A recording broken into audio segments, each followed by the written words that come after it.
कौन पाई भिन्न होता है ट्रेन रो झरका कौन रही यह पछरे उद्देश्य जानतु यार संपूर्ण तथ्य।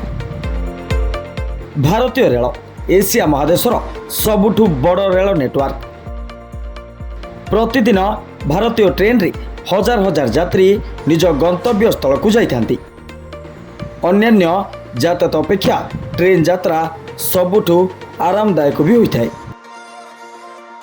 तेबे ट्रेन संपर्क में जदिओ अनेक लोक अवगत अछंती किंतु एभली किछि कथा रही ताहा आपणक मनरे नथिबो।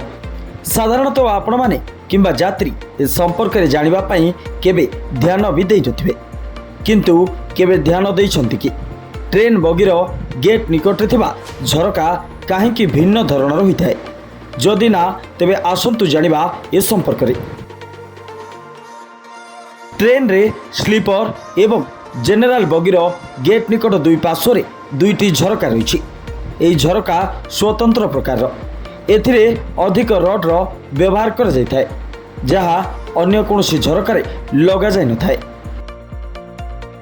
यार कारण हैला जेतेबेले यात्री माने सोई पड़ी थांती गेट निकट झरकारु चोर सहजरे जिनिसपत्र चोरी करी खसी पड़ाई थाए।